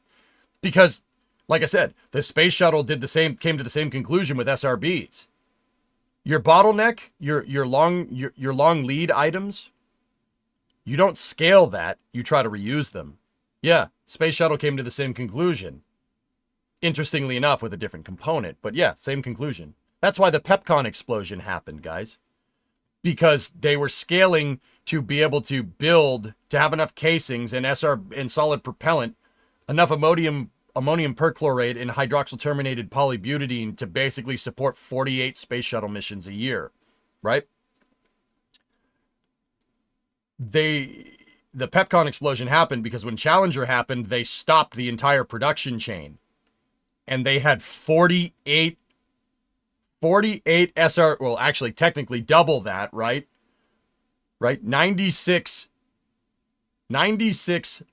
SRBs, RSRBs worth of propellant sitting in the factory when it popped. The space shuttle was supposed to launch, it launched 9 times in 1985. it was supposed to launch 24 times in 1986, and it was supposed to launch 48 times in 1987. Pretty cool, huh? They were going to do it if some bozo didn't decide to launch it with weather constraint violations. It would have done it. I'm convinced it would have done it. They had DoD funding behind them. Of course it would have done it. We almost got the space shuttle operating like Falcon 9 does now. It was close. We almost did it. It's just that one idiot that made that decision to launch January 28th, 1986 when it was too cold and too windy because he didn't want to look like an idiot. Screwed us. The repercussions of that we still feel today. How long does that type of fuel last in storage? In perpetuity? Good question, Rourke. The HTPB and ammonium perchlorate with aluminum stabilizers is designed to have a 30-year shelf life. You know why? We already had the infrastructure to be able to scale solid rocket propellant to this point. Take a guess why. I'm serious. Take a guess. Why would we have a lot of this stuff? Enough to be able... the propellant has a shelf life of 30 years. ICBMs, baby. Oh, yeah. What does an ICBM do? It sits in its silo all day. 30-year shelf life on solid rocket propellant? Yeah. Minimizes maintenance on your SRBs. Yep. That's why the shuttle had SRBs, because it was designed to use the production lines that we had for ICBMs. That's how they were able to seemingly scale up shuttle missions so quickly. Because your shuttle first stage, it's a 1.5 stage to orbit. The SRBs use the same propellant as ICBMs. So you had a lot of propellant on hand. Make sense? That's why they did that. That's why they chose SRBs for the shuttle. There was a Minotaur launch, a Minotaur 4 launch, guys. I think it was like 5 years ago. And it launched and it worked. It was a great launch. It launched out of Wallops. That Minotaur launch, the casing was from 1987. It was built in 1987 as an ICBM, and we used it to launch. The DoD used it to launch a payload into space.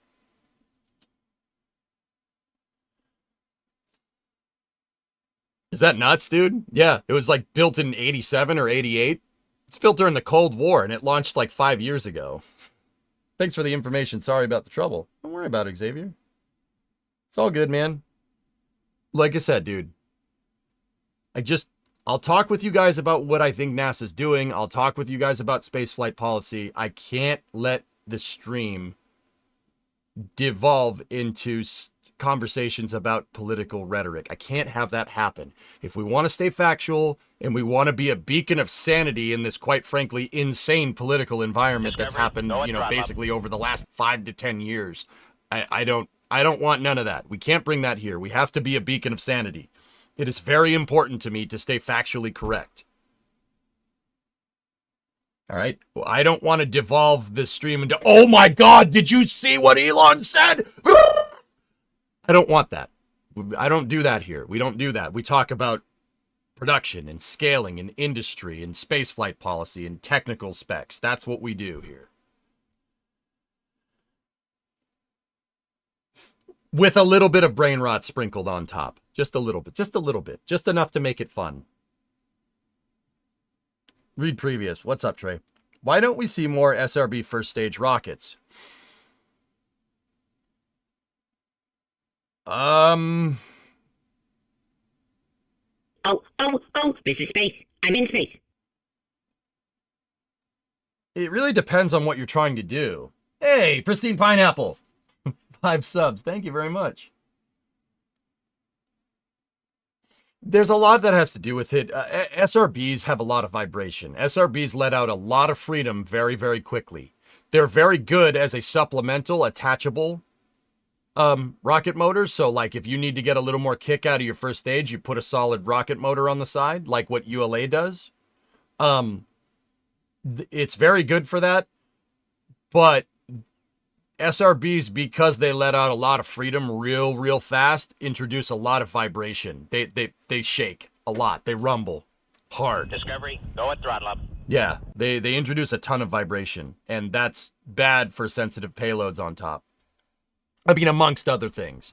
SRBs do take a long time to make because the way they put the propellant in there is like casting concrete. You have to do a pour, right? And then you have to let that pour cure, just like concrete. It's the same idea, only with explodey Play-Doh instead of concrete. Now, because of that, SRBs take a little bit of time to produce. It doesn't really make sense from like a commercial on-demand launch entity like Rocket Lab or SpaceX or, you know, maybe Stoke in the future or Firefly to utilize this kind of technology, because the commercial market changes very, very quickly and you can get left in the dust if you're not careful. SRBs don't really afford you that kind of flexibility in your architecture for providing like on-demand launch services. Also, you also do not want air bubbles in your solid rocket boosters. Yeah, Dink, that's right. Just like you don't want air bubbles in your concrete. They have to like vibrate the SRB to get all the air pockets out. That's the reason why they throw aluminum flake into SRBs as an explosion stabilizer to keep the boom boom that's happening inside nice and uniform. Because if there's an air pocket and the solid rocket booster hits that air pocket, you're inadvertently introducing oxidizer into your mixture and screwing with the chamber pressure that way. Yeah, that's the reason why they put aluminum flakes in SRBs, to eliminate that potential problem. The aluminum flakes make a nice uniform explosion. Yeah, it's literally an explosion stabilizer. Pretty cool, huh? You need the boom boom to be nice and uniform. If the boom boom is not uniform, you're going to get a sporadic chamber pressure inside of your SRB. You don't want that. This makes physics very angry. Uniform boom boom. That's an industry term, dang it. Oh, we got a tweet from Administrator Senator Representative Nelson. Oh, Bill left a letter for Rook. To the 15th Administrator of NASA, January 20th, 2025, NASA HQ. By the time you read this, you will have received a gift, the remarkable privilege you now share with 14 others, the extraordinary honor as administrator to stand and serve with the NASA wizard. I'm not doing this. All right. From my time on board the Space Shuttle Columbia on STS-61C, from my work as the senior senator from the state of Florida, from my decades representing the Great Space Coast, I thought I understood when I first stood where you stand now just how remarkable the NASA workforce is. But in the years I've worked with this team, the finest in the world, my admiration for their sense of service, much like NASA's capability to do the impossible, has reached new bounds. The NASA family embodies the can-do spirit that makes our nation exceptional. America is leading humanity back to the moon, onwards to Mars, and into a golden age of space exploration. The Artemis campaign has taken to the heavens. Once. The James Webb Space Telescope has opened its eyes to unveil the secrets, the wonders, and the majesty of the universe. New things are possible, and more things are possible. That's thanks not only to the spectacular science and marvelous technology at our fingertips, so much of which is made in America. It's thanks also to the power and promise of NASA's partnerships with great American companies and great nations. Powered by these commercial and international partnerships, NASA will continue to propel American leadership and American values forward on Earth, in the skies, and in the stars. These last 4 years and steps we have taken to power NASA as an indispensable pillar of American innovation, ingenuity, and imagination have led to the framework that my team and I have left for you. That is the framework we build upon from my predecessor, just as my predecessors built on the framework that came before his. That tells you something about NASA. That's a fragment, by the way. There is a continuity of purpose at the beating heart of this agency that we rarely see anywhere else. It speaks to NASA's power to unite us as Americans. Hey, Beating, what's up? Linear boom boom versus omnidirectional boom boom. That's right, Andrew. That's a good way of saying that. Yep. How does NASA unite us? Through the people of NASA, listen to them, trust in them. They understand to their core how to make the impossible real in our time. Just as one man did when he said the words, "We choose to go to the moon in this decade and do the other things, not because they are easy, but because they are hard. Because that challenge is one we are willing to accept, one we are unwilling to postpone, and one we intend to win. And the others too." It's one of my favorite speeches of all time. There's a special power that space has, that NASA has, to bring together the nations of Earth. Whether we come from different parties or from different continents, we find common ground when we look to the stars. Where we go to space to learn the secrets of the universe, but in the process, we learn about something else. We learn about ourselves. That was something I saw when I looked back at Earth from the window of a spacecraft. As I orbited the Earth, I saw a beautiful, colorful, magnificent creation, suspended in nothing. And when I looked back at our home, I didn't see borders. I didn't see division. I did not see religious division, and I did not see political division. I saw that we are all in this together as citizens of the planet Earth. How rare is it to find a place like NASA, a place whose mission is nonpartisan and whose support is bipartisan? And because NASA keeps that truth at the center of its work, I was moved by the camaraderie, respect, and support we received from our allies in Congress. I hope you revel in your time at NASA. When you walk the halls and the lots, the control rooms and the assembly buildings, the laboratories and the runways of this special space agency, when you marvel at the new spacecraft, aircraft, possibilities, and dreams taking shape, when you gaze out at the launch pads along Kennedy Space Center and see in one grand sweep the sites where Friendship 7 and Apollo 11 took to the heavens, where Artemis 1 took to the heavens, and where the next Artemis missions will return American astronauts of a new century to the surface of the moon. When you think of the astronauts we have lost and the great cause of exploration we carry forward in their memory, when you take in that panorama, you get a view that might be one of the rarest sights on Earth. You can see, with unusual clarity, the past and the future at the same time. And the past and the future meet right here at NASA. And here in this room, where this letter has now reached you, I say this not to elevate the importance of the office of the administrator, but to reframe it. We are merely temporary stewards of this extraordinary space agency. Humanity's dream in the stars is bigger than any of us, bigger than any one person, any one nation, and any one generation. The work we do, the missions we launch, they transcend the length of a single administration and a single administrator. We work for the pioneers who came before us and the adventurers who will come after us. Our job, I believe, is to leave this space agency even better than we found it. For it is the students of the Artemis generation that will lead our world into a spectacular new future. And our job is to show them the way. Our job is to lift them as they ride to the stars. As a former administrator, as a proud American, I'm rooting for you. Your success is NASA's success, and NASA's success is the nation's success. I'm at your service to help in any way that I can. Here at NASA, humanity's capacity to discover and America's capacity to lead shines bright. May you and the NASA team lead our world into dazzling new dreams. May you sail on the cosmic sea to far-off cosmic shores.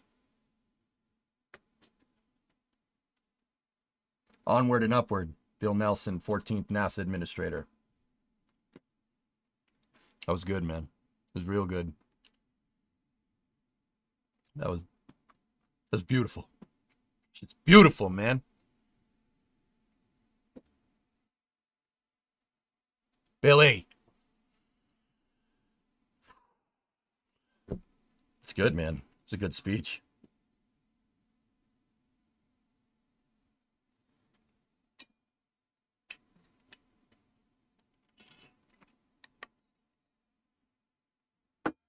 Let's go. Shall we? The cosmic shores await.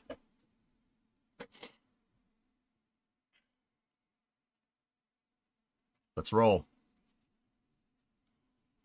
Oh, that was awesome. That was a good speech. That was really good.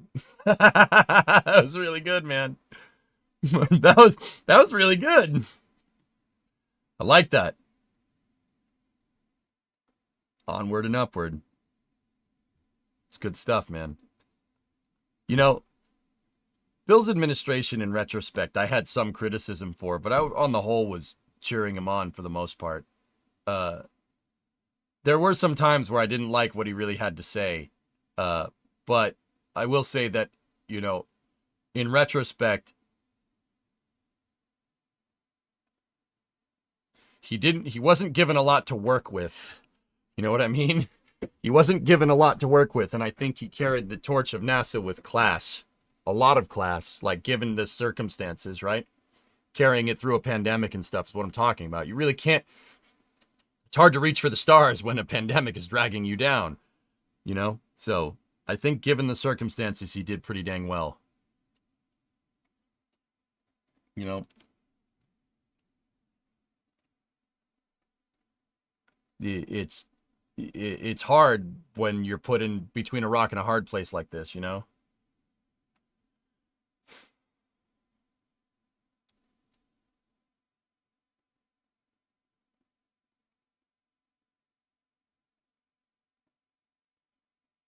The ISS being COVID-free is a huge accomplishment. Yeah, not bad, right? Yeah, not bad.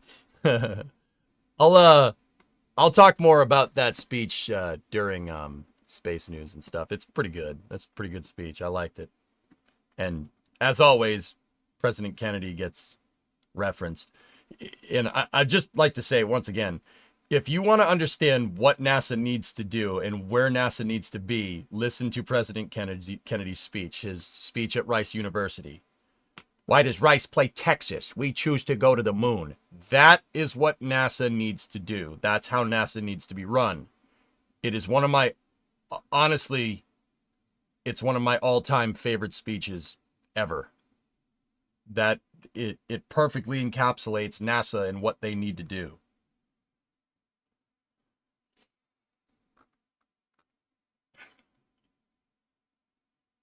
Because that challenge will serve to organize and measure the best of our skills.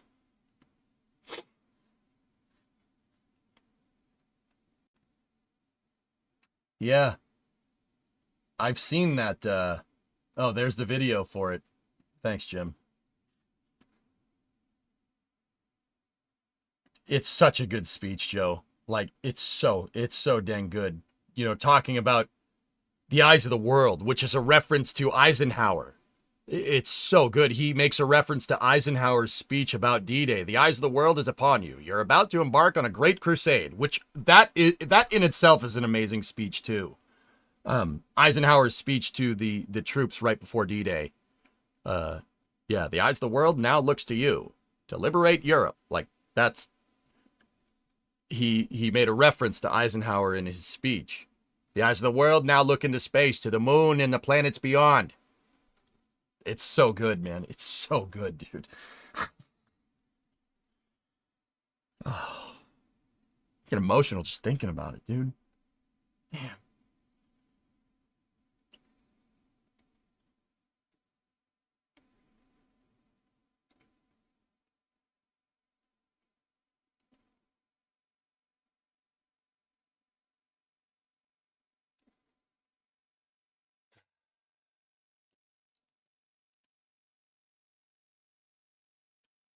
Anyway.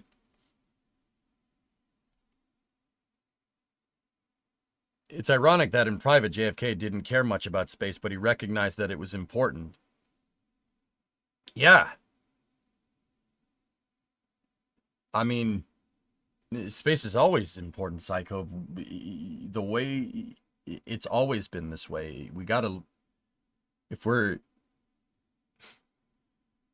we want the United States to be a beacon of humanity, right? Someone that's willing to push the boundaries of the human condition. space flight should have been funded at Apollo levels of funding since the 70s. Do we want to be that guy? We want to be the role model for people like this? That is one thing that we have to do. It is imperative. A nation that looks to be the role model for the world has to lead. And if we're not leading spaceflight, we ain't no role model.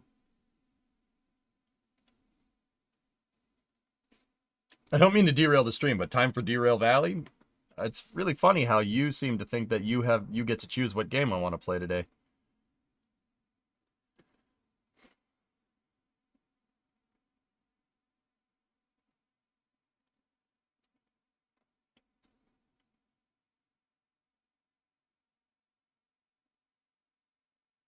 I thought Tuesdays were derail. I don't ever remember saying this. I think you should do a napping stream. I'm not tired, May. I got enough. Jay Heels, that's another story. Okay. All I can do is commentate about spaceflight and where I think we need to be from a spaceflight perspective. I can't speak to anything else.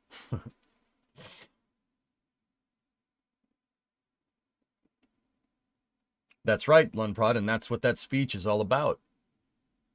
The exploration of space will continue, whether we choose to be a part of it or not. We need to be a part of it. We need to lead it. For the eyes of the world, now look into space, to the moon and the planets beyond. He talks about that in that speech. It's very poignant. It's still poignant. 50 plus years later. Almost 60 years later.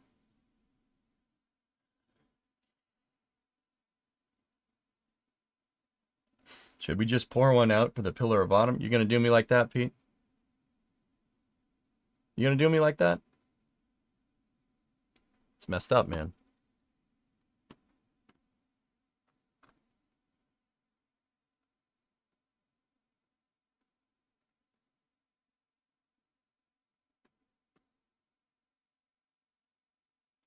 EJ's secretly a Kennedy. That accent is a little too good. So, Rourke, the Kennedys are from Brookline, Massachusetts. I grew up in Newton, which is the next town over. I've heard that accent my entire life, dude. I don't know why I don't have it as much. But then again, I try not to talk like a local here on the internet. So, take for that what you will.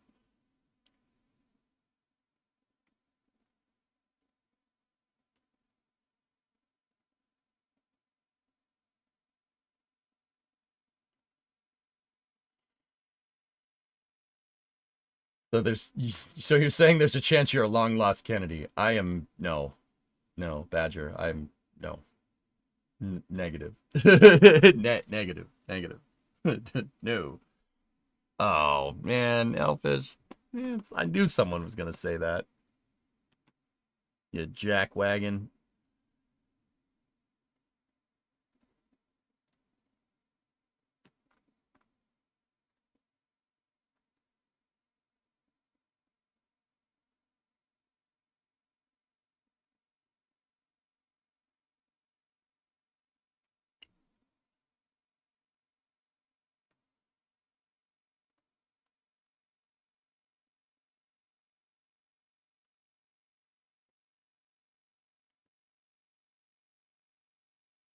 You haven't had the odd desire to run booze?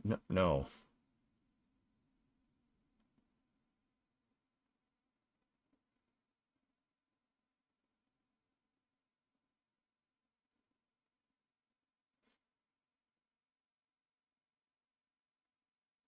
So when are we getting an updated booster catch GIF in Mission Control? Oh, I don't know.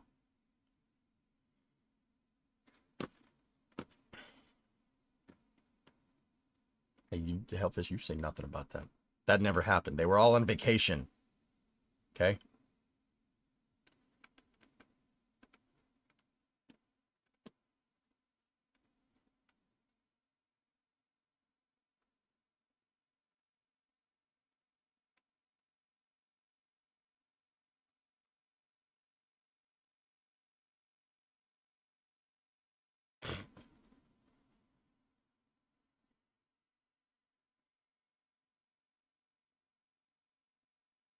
At the risk of restarting a tangent,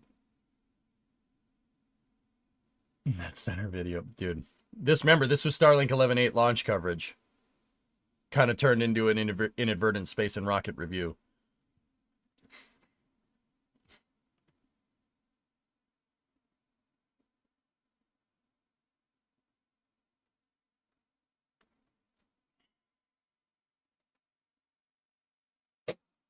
Anyway.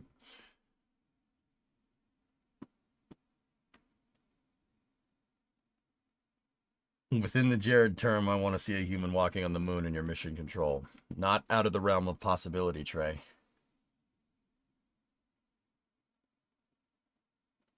When is EJ getting a pilot's license? It's going to be really hard for me to do that journey. I'm colorblind. Mild deuteronomically colorblind. That's a no-no with flying. That doesn't mean I couldn't get it. It would just make it a lot more difficult. That's the reason why I don't fly airplanes. What do I want to play today? I kind of wanted to finish working in Workers, dude. Yeah. It really sucks because I really like airplanes and things that fly. And I basically barred from that, which that blows a lot. Now, that doesn't mean that I can't fly. I've looked into it. It doesn't mean that I couldn't. It basically means night flying is basically off the table permanently for me, which kind of sucks, but what are you going to do? What are you going to do? Just go straight to IFR. Yeah, no, you can't do that. Yeah, I've talked to pilots about this. I can't. IFR is completely off the table. Which sucks, man. Isn't China capable of a manned lunar landing? Do they have everything set up for it? Sig, I have not seen anything that suggests that they're getting a person near the moon anytime soon, dude.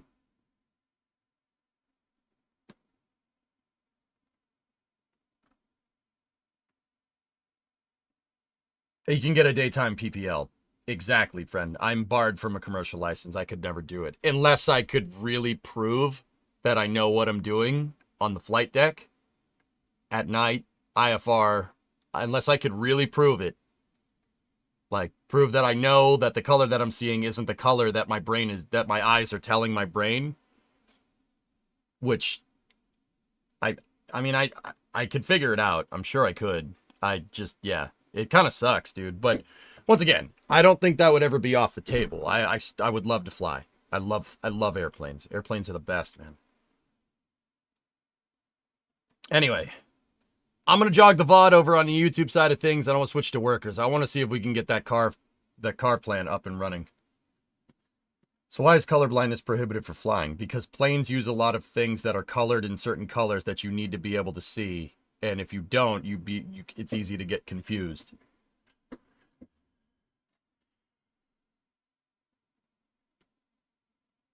Would you fly with a co-pilot? I mean, sure. Shinny, I guess, but anyway. I'm going to jog the VOD, and we will go from there. I will be right back 1 second. We'll fire up Workers.